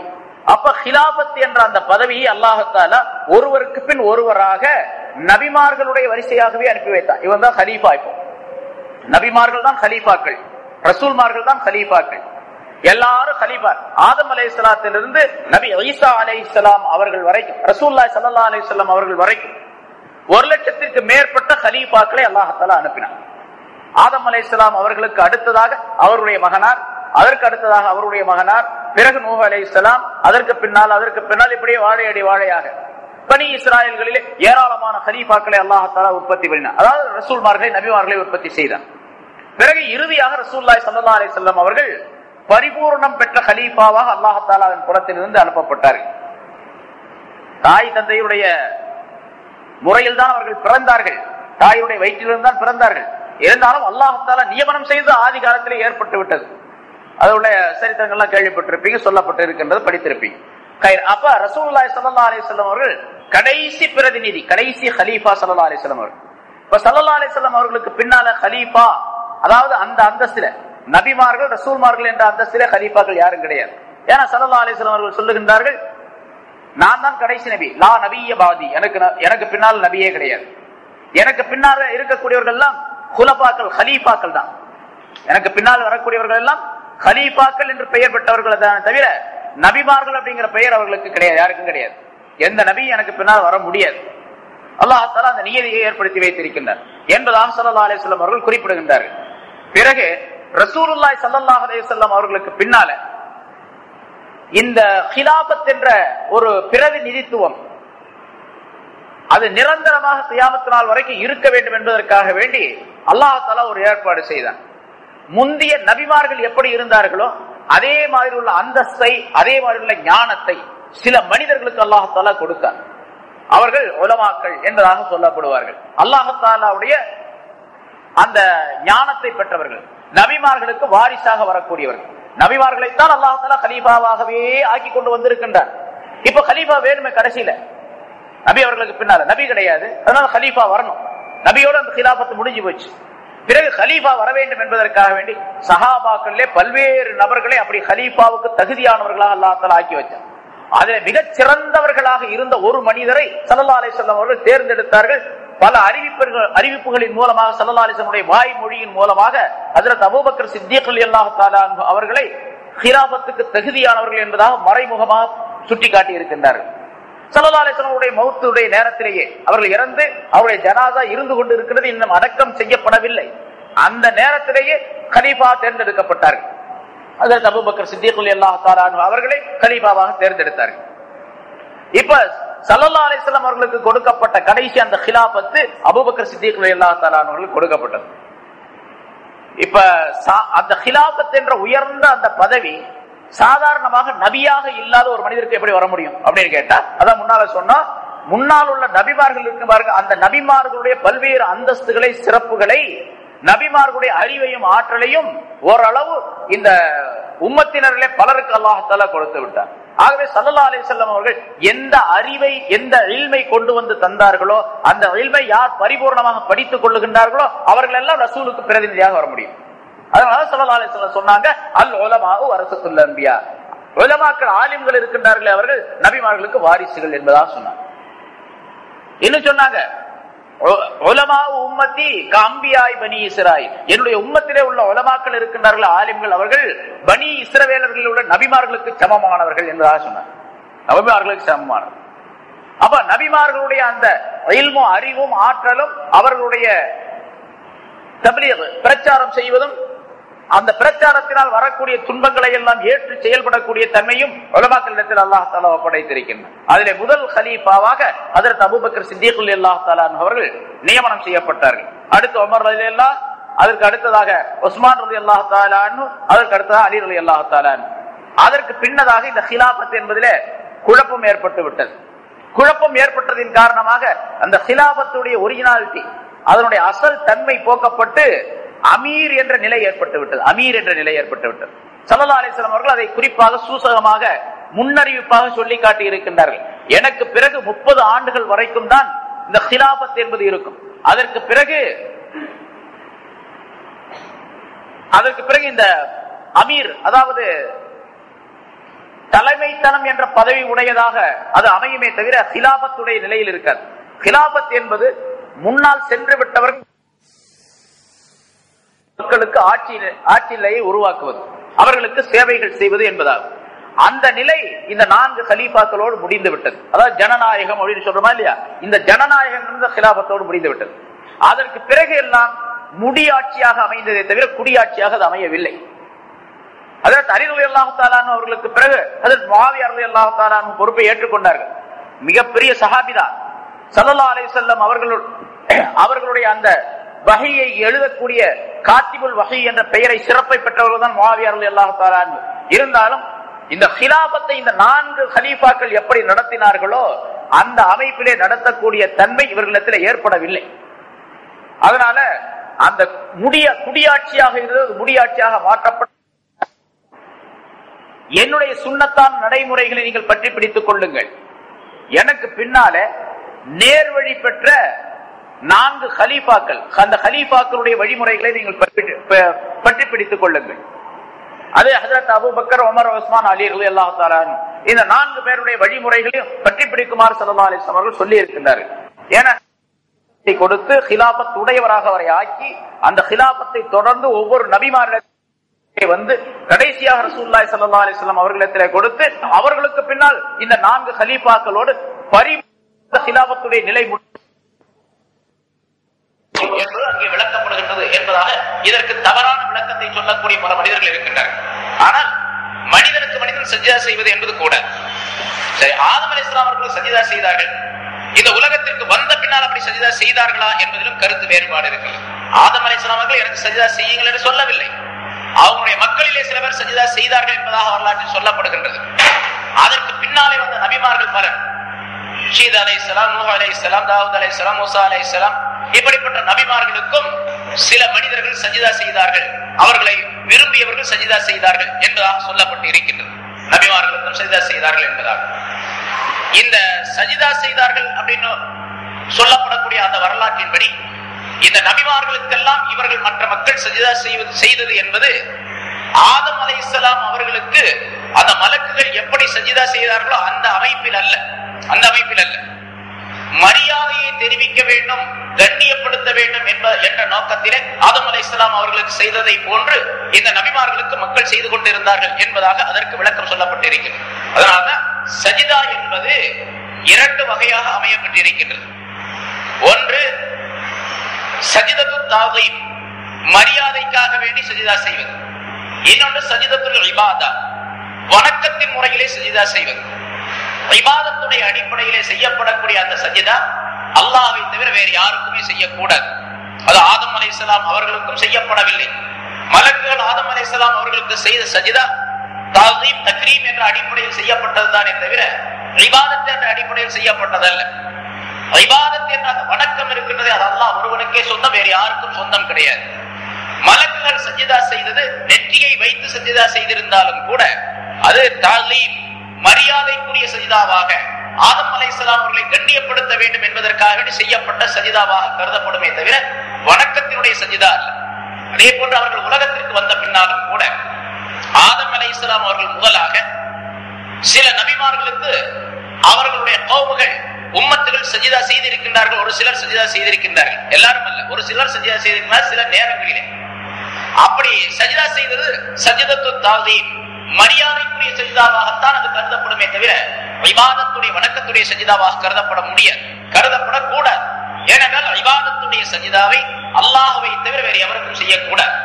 இப்ப அந்த சஜிதாவுடைய வணக்கத்துடைய சஜிதா, மரியாதையுடைய சஜிதா அப்படிங்கிறது நிய்யத்தின் மூலமாகத்தான் வெளிப்படுமே தவிர வேறு செயலின் மூலமாக அல்ல. நிய்யத்தின் மூலமாக இதை வணக்கத்தினுடைய அடிப்படையிலே நான் செய்கின்றேன் என்று நிய்யத்து செய்தால் அது ஷிர்காக ஆக்கப்பட்டுவிடும். தாஸீமுடைய அடிப்படையிலே, தக்ரீமுடைய அடிப்படையில் செய்கின்றேன் என்று நிய்யத்து செய்தால் அது ஆகுமாக்கப்பட்டதாக இருந்தது. ஒரு குறிப்பிட்ட காலம் வரைக்கும் தான் அந்த சஜிதத் தாகீம் என்பதும் கூட, எல்லா காலத்திலும் அல்ல. நபி ஆதம் அலைஹிஸ்ஸலாம் அவர்களில் இருந்து நபி யூசுப் அலைஹிஸ்ஸலாம் அவருடைய காலம் வரைக்கும் இந்த மரியாதைக்குரிய சஜிதா ஆகுமாக்கப்பட்டிருந்தது அவர்களுடைய மார்க்கத்திலே, அவர்களுடைய காலங்களிலே. ஏனென்று சொன்னால் ஒவ்வொரு காலத்திலும் அல்லாஹ் தஆலா சட்டங்களை மாற்றிக்கொண்டே வந்தார். எல்லா காலங்களிலும் சட்டங்களை ஒரே மாதிரியாக அல்லாஹ் தஆலா அமைத்து வைக்கவில்லை. முன்னால சொல்லப்பட்டிருக்கிறது, ஆதம் அலைஹிஸ்ஸலாம் அவருடைய மக்களுடைய காலத்தில், ஆதம் அலைஹிஸ்ஸலாத்துடைய காலத்திலே அண்ணன் தங்கையை திருமணம் செய்து கொள்ளலாம் என்ற சட்டத்தை அல்லாஹ் தஆலா அமைத்து வைத்திருந்தார். ஏன் அப்ப மனிதர்களே கிடையாது, திருமணம் செய்வதற்கு உறவு முறை வேண்டும், ஆண் பெண் என்ற இணைவு வேண்டும். அந்த இணைப்பு அண்ணன் தங்கை என்ற நிலையில் தான் அங்கே இருந்தது. அதே போன்று நபி இப்ராஹிம் அலைஹிஸ்ஸலாம் அவர்களுடைய காலத்திலும் கூட சகோதரன் சகோதரி, அதாவது ஒன்றுவிட்ட சகோதரியை திருமணம் செய்து கொள்ளலாம். ஒன்றுவிட்ட சகோதரி, அடுத்த தந்தை வேறொரு தந்தையின் மூலமாக, தன்னுடைய சிறிய தந்தை பெரிய தந்தையின் மூலமாக பிறந்த சகோதரியை ஒரு பெண்ணை திருமணம் செய்து கொள்ளலாம் என்ற சட்டம் நபி இப்ராஹிம் அலைஹிஸ்ஸலாம் அவருடைய காலத்திலும் கூட இருந்திருக்கின்றது. இப்பொழுது அது ஹராமாக்கப்பட்டது. அல்லாஹ் தஆலா குர்ஆனிலே தெளிவாக சொல்லி காட்டுகிறார். இப்படி காலந்தோறும் அந்த சட்டங்களை அல்லாஹ் தஆலா கொஞ்சம் கொஞ்சமாக மாற்றம் செய்து வந்து கடைசியாக ஒரு பரிபூர்ணமான சட்டத்தை இந்த உம்மத்தினருக்கு அல்லாஹ் தஆலா வழங்கி இருக்கின்றார். அல்-யௌம அக்மல்து லக்கும் தீனக்கும், இன்றைய தினம் உங்களுக்கு உங்களுடைய தீனை நான் நிரப்பமாக ஆக்கிவிட்டேன். இனிமேல் இதற்கு மாற்றம் என்பது எந்த காலத்திலும், எந்த நேரத்திலும், எந்த இடத்திலும், எந்த மனிதருக்கும் கூடாது என்பதை அல்லாஹ் தஆலா குர்ஆனிலே சொல்லி காட்டுகின்றார். அதே போன்று இந்த சஜிதத்து தாலீம், மரியாதைக்காக வேண்டி செய்த சஜிதா இருக்கின்றதே, அது ஆதம் அலைஹிஸ்ஸலாம் அவர்களுக்கு செய்து வந்தார்கள், அதற்கு பின்னால் உள்ள நபிமார்களுக்கு செய்து வந்தார்கள். இப்படியே தொடராக செய்து வந்து அது நபி யூசுப் அலைஹிஸ்ஸலாமுடைய காலம் வரைக்கும் இருந்தது. அல்லாஹ் தஆலா குர்ஆனிலே சூரத் யூசுஃபிலே யூசுப் அலைஹிஸ்ஸலாம் அவர்கள் சம்பந்தமாக சொல்லக்கூடிய அந்த ஆயத்திலே குறிப்பிடுகின்றார். ஆரம்பமாக அவர்கள் சிறு குழந்தையாக இருக்கக்கூடிய நேரத்திலே கனவு கண்டார்கள். அந்த கனவனுடைய விளக்கம் கடைசியாக அவர்களுக்கு நிறைவேற்றப்படுகின்றது. அவர்களுடைய தாயும் தந்தையும் 11 சகோதரர்களும் சேர்ந்து ஒட்டுமொத்தமாக யூசுப் அலைஹிஸ்ஸலாம் அவர்களுக்கு சஜிதா செய்தார்கள் என்று அல்லாஹ் தஆலா குர்ஆனிலே குறிப்பிடுகின்றார். கடைசி காலத்திலே இப்ப அந்த யூசுப் அலைஹிஸ்ஸலாம் அவருடைய காலத்திற்கு அடுத்த காலம், மூசா அலைஹிஸ்ஸலாம் காலம்லாம் அதுக்கு பின்னாலதான், யூசுப் அலைஹிஸ்ஸலாத்துக்கு பின்னால. மூசா அலைஹிஸ்ஸலாம் அவருடைய காலத்திலும் கூட இந்த சஜிதத்து தஅலீம் என்பது கிடையாது, அது ஹராமாக்கப்பட்டு விட்டது. இப்ப சஜிதத்து தஅலீம் என்பது யூசுப் அலைஹிஸ்ஸலாம் அவருடைய காலத்திற்கு பின்னால் கிடையாது. சஜிதத்துல் இபாதா, வணக்க சஜிதா, வணக்கத்திற்குரிய சஜிதா என்பது எந்த காலத்திலும் கிடையாது. அது ஆதம் அலைஹிஸ்ஸலாம் அவர்களுக்கும் கிடையாது, அவர்களுக்கும் கிடையாது. அவர்களுக்கும் மலக்குகள் சஜிதா இருக்கின்றதே, அது தஅலீமுடைய சஜிதா தான், மரியாதைக்குரிய கண்ணியத்திற்குரிய, அவர்களை பெருமைப்படுத்த வேண்டும் என்பதற்காக வேண்டி செய்த சஜிதாவை தவிர வணக்கத்துடைய சஜிதாவல்ல. ஆக சஜிதா என்பது ரெண்டு வகை, மரியாதைக்குரிய சஜிதா, இபாதத்திற்குரிய சஜிதா. இபாதத் என்ற சஜிதா இருக்கின்றதே, அது எந்த காலத்திலும் எந்த நேரத்திலும் எந்த மனிதருக்கும் ஆகுமாக்கப்பட்டதல்ல, அது மிகப்பெரிய குற்றமாகும், ஷிர்காகும். மரியாதைக்காக வேண்டி செய்யப்படக்கூடிய சஜிதா நபி ஆதம் அலைஹிஸ்ஸலாம் அவர்களிலிருந்து யூசுப் அலைஹிஸ்ஸலாம் அவருடைய காலம் வரைக்கும் இருந்தது. அதற்கு பின்னால் அது ஹராமாக்கப்பட்டு விட்டது, தடை செய்யப்பட்டு விட்டது. இதே போன்று பல்வேறு விஷயங்கள் பின்னால சொல்லுவோம்.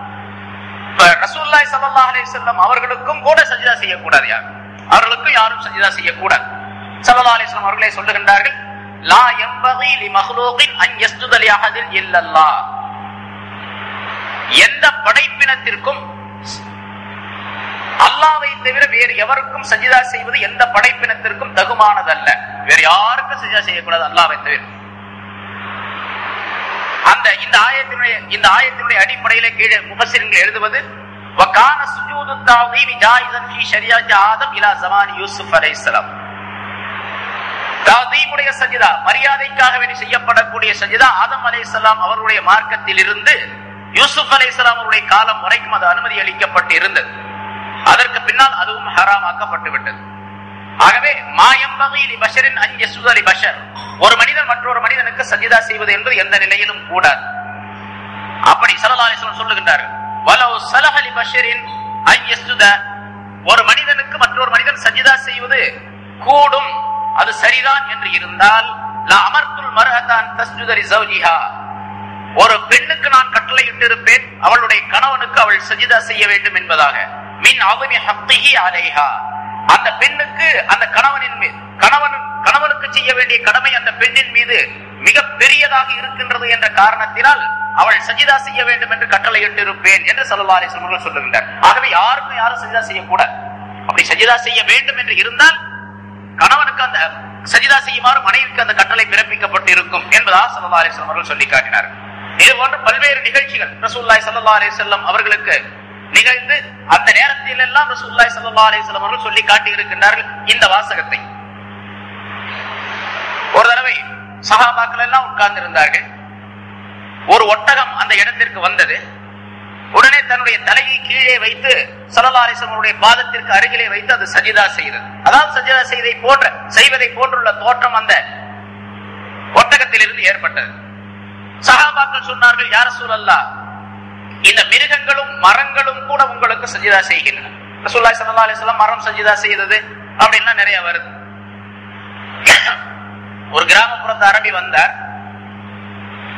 யா ரசூலுல்லாஹ், எனக்கு ஏதாவது ஒரு முஅஜிஸா, ஒரு அற்புதமான காட்சியை காட்டுங்களேன் அப்படின்னு சொன்னாரு. உனக்கு என்ன வேணும்னு கேட்டாங்க. ஏதாவது ஒன்றை காட்டுங்க. சரி, அதோ நின்று கொண்டு இருக்கக்கூடிய அந்த மரத்தை போய் நான் கூப்பிட்டேன், கூப்பிட்டு வா அப்படின்னாங்க. அந்த மனிதர் போனார். தூரத்துல ஒரு மரம் நின்றது. அந்த மரத்தை போய் ரசூலுல்லாஹ் உன்னை கூப்பிடுறாங்க அப்படின்னு. அந்த மரம் முன்னும் பின்னும் இடமும் அளவுமாக அப்படியே அசைந்து வேரோடு பிடுங்கி கொண்டு ஒரு மனிதன் நடப்பதை போன்று தன்னுடைய வேரின் மூலமாக அப்படியே நடந்து வந்தது அப்படின்னு சொல்றோம். வேரின் மூலமாக அப்படியே நடந்தது. வந்த மரம் அப்படியே தரையிலே விழுந்தது. ரசூலுல்லாஹி ஸல்லல்லாஹு அலைஹி வஸல்லம் அவர்களுக்கு முன்னால சஜிதா செய்தது. பிறகு போ என்று சொன்னார், உன்னுடைய இடத்திற்கு திரும்பி போ, இர்ஜிஇ இலா மக்கானி அப்படின்னு சொன்னாங்க. அந்த மரம் திரும்பி போய் அந்த இடத்துல நின்றுச்சு. இதை பார்த்த அந்த அரபி, அந்த கிராமப்புறத்தை அரபி, அதே போன்று நானும் சஜிதா செய்கின்றேன் என்று சொன்னார். மனிதனுக்கு சஜிதா செய்யக்கூடாது என்பதாக ஸல்லல்லாஹு அலைஹி வஸல்லம் அவர்கள் தடை விதித்து விட்டார்கள். அது ஒரு நிகழ்ச்சி. அதே போல இங்க ஒட்டகம் வந்து சஜிதா செஞ்சது. இதை பார்த்த சஹாபாக்கள் சொன்னார்கள், யா ரசூலல்லாஹ், மிருகங்களும் மரங்களும் கூட தங்களுக்கு சஜிதா செய்கின்றன, நாங்கள் தான் உங்களுக்கு ரொம்ப சஜிதா செய்வதற்கு அதிகமாக கடமைப்பட்டவர்கள், எங்களுக்கு சஜிதா செய்வதற்கு அனுமதி அளியுங்கள் என்பதாக சொன்னார்கள். அப்பொழுது ஸல்லல்லாஹு அலைஹி வஸல்லம் அவர்கள் சொன்னார்கள், இல்லை, நீங்கள் செய்யக்கூடாது. உங்களுடைய ரப்பை நீங்கள் வணங்குங்கள். செஞ்சாங்க வணக்கம், வணக்கம் அல்லாஹ்வுக்கு தான் செய்யும். உங்களுடைய ரப்பை வணங்குங்கள். எனக்கு நீங்க என்ன செய்யணும் கேட்டா, அக்ரிமு அஹாக்கும், உங்களுடைய சகோதரருக்கு நீங்கள் மரியாதை செலுத்துங்கள். எனக்கு நீங்க சகோதரர், ஸல்லல்லாஹு அலைஹி வஸல்லம் சகோதரர் என்பதை தங்களை சொல்லுகின்றார். உங்களுடைய சகோதரருக்கு மரியாதை செலுத்துங்கள். வலவ் குன்து ஆமுரு அஹதன் அன் யஸ்ஜுத லி அஹதின், ஒருவர் இன்னொருவருக்கு சஜிதா செய்வது ஆகும் என்று நான் கட்டளையிடுவதாக இருந்தால், லா அமர்துல் மர்அத அன் தஸ்ஜுத லி ஸௌஜிஹா, ஒரு பெண் தன்னுடைய கணவனுக்கு சஜிதா செய்ய வேண்டும் என்று நான் கட்டளையிட்டு இருப்பேன். ஏன் என்று சொன்னால், வலோ அமரஹா அன் தன்குல மின் ஜபலின் அஸ்ஃபர இலா ஜபலின் அஸ்வத், அந்த கணவன் அந்த பெண்ணுக்கு இப்படி கட்டளையிட்டால், மஞ்சள் நிற மலையை, மஞ்சள் நிறமாக உள்ள ஒரு மலையை கருப்பு நிறமாக உள்ள மலையின் பக்கம் கொண்டு போய் வைக்க வேண்டும் என்று அந்த பெண்ணுக்கு அவன் கட்டளையிட்டால், அதே போன்று கருப்பு நிறமாக உள்ள ஒரு மலையை வெள்ளை மலையின் பக்கம் கொண்டு போய் சேர்க்க வேண்டும் என்று அந்த பெண்ணுக்கு அவன் கட்டளையிட்டால், கான எம்பகையிலா அந்த அவ்வாறு அவள் செய்வது கட்டாயம் என்பதாக இருக்கக்கூடிய நிலையில், அதாவது கணவன் எதை சொல்லுகின்றானோ அதை அப்படியே அந்த பெண் கேட்க வேண்டும் என்று சட்டம் இருக்கக்கூடிய நிலையில், அந்த சட்டத்தை எப்படி மிகைப்படுத்தி ஸல்லல்லாஹு அலைஹி வஸல்லம் சொல்றாங்க பாருங்க. ஒரு மலையை, இந்த மலையை தூக்கிட்டு போய் அந்த பக்கம் வை அப்படின்னு கணவன் கட்டளையிட்டால் அது செய்யணும். செய்ய முடியுதா இல்லையா அது வேற விஷயம். செய்யறதுக்காக முயற்சிக்க வேண்டும். முயற்சித்தால் அதை நிறைவேற்றி தருவது அல்லாஹ் தஆலாவுடைய பொறுப்பு. அல்லாஹ் தஆலாவுடைய பொறுப்பு. அப்படிப்பட்ட ஒரு கடமை பெண்ணின் மீது, மனைவியின் மீது கணவனுக்கு செய்ய வேண்டிய கடமை சார்ந்து இருக்கின்றது என்பதை சொல்லிக்காட்டு. அப்படி இருக்கக்கூடிய நிலையிலே ஒருவர் மற்றொருவருக்கு சஜிதா செய்ய வேண்டும் என்று இருந்தால், இந்த பெண் கணவனுக்கு சஜிதா செய்யுமாறு நான் கட்டளையிட்டு இருப்பேன் என்று ஸல்லல்லாஹு அலைஹி வஸல்லம் அந்த நேரத்தில் சொல்லி காட்டினார். ஆக யாருக்கும் சஜிதா செய்யக்கூடாது. இன்னொரு சம்பவம், கைஸ் இப்னு ஸஅத் என்ற ஒரு சஹாபி, அவர் வெளியூருக்கு போயிருந்தார். போய்விட்டு வந்தார். அவர் சொல்லுகின்றார், ரசூலுல்லாஹி ஸல்லல்லாஹு அலைஹி வஸல்லம் அவருடைய சன்னிதானத்தில் வந்து சொல்லுகின்றார், யா ரசூலல்லாஹ், நான் ஹீரா என்ற ஊருக்கு சென்றிருந்தேன். பாரசீக நாட்டிலே உள்ள ஒரு பெரிய ஊர் அது. அங்க இருக்கக்கூடிய சில மனிதர்களை பார்த்தேன். அந்த மக்களை எல்லாம் தங்களுடைய அரசருக்கு அவர்கள் எல்லாம் சஜிதா செய்யக்கூடியவர்களாக நான் கண்டேன். ஆகவே நான் அப்பொழுதே நினைத்துக் கொண்டேன், இந்த மனிதருக்கு, இந்த அரசனுக்கு இவர்கள் சஜிதா செய்வதை விட ரசூலுல்லாஹி ஸல்லல்லாஹு அலைஹி வஸல்லம் அவர்களுக்கு நாம் சஜிதா செய்வது ரொம்ப தகுதி வாய்ந்ததாகும் என்பதாக நினைத்தேன். ஆகவே உங்களுக்கு நாங்கள் சஜிதா செய்ய வேண்டும் என்பதை நான் எண்ணுகின்றேன், விரும்புகின்றேன். எங்களுக்கு சஜிதா செய்ய அனுமதி தாருங்கள் என்பதாக அந்த கைஸ் இப்னு ஸஅத் ரலியல்லாஹு தஆலா என்ற சஹாபி கேட்டுக்கொண்டார்கள். ஸல்லல்லாஹு அலைஹி வஸல்லம் அவர்கள் சொன்னார்கள் இதே வாசகத்தை, இல்லை கிடையாது, லா தஃஅலு, அப்படி நீங்கள் செய்யக்கூடாது. லவ் குன்து ஆமுரு அஹதன் அன் யஸ்ஜுத லி அஹதின் லஅமர்துல் மராத லஅமர்துல் நிசாஅன் யஸ்ஜுத லி அஸ்வாஜிஹின்ன லிமா ஜஅலல்லாஹு லஹுன்ன அலைஹின்ன மின் ஹக். நான் அப்படி சஜிதா செய்யுமாறு கட்டளையிடுவதாக இருந்தால், பெண்கள் தங்களுடைய கணவர்களுக்கு சஜிதா செய்ய வேண்டும் என்று கட்டளையிட்டு இருப்பேன். அல்லாஹ் தஆலா அந்த பெண்களின் மீது கணவனுக்கு செய்ய வேண்டிய கடமையை அமைத்து வைத்திருக்கின்ற காரணத்தால் அப்படி கட்டளையிட்டு இருப்பேன் என்பதாக அந்த நேரத்திலும் கூட ஸல்லல்லாஹு அலைஹி வஸல்லம் சொல்லி காட்டினார். ஆக சஜிதா இப்படி ஸல்லல்லாஹு அலைஹி வஸல்லம் பல்வேறு ஹதீசுகளை குறிப்பிட்டு இருக்கின்றார்கள். அதன் காரணமாக ஆதம் அலைஹிஸ்ஸலாம் அவர்களுக்கு சஜிதா செய்ததை போன்று வேறு எந்த பெரிய மனிதருக்கும் யூசுப் அலைஹிஸ்ஸலாத்திற்கு பின்னால் உள்ள காலத்திலே, இந்த மதஹபில், இந்த உம்மத்தில் மட்டுமல்ல, யூசுப் அலைஹிஸ்ஸலாமுடைய காலம் வரைக்கும் அந்த அனுமதி இருந்தது. அதற்கு பின்னால் சஜிதா செய்வதற்கு எந்த மனிதருக்கும் எந்த நேரத்திலும் அனுமதியே கிடையாது.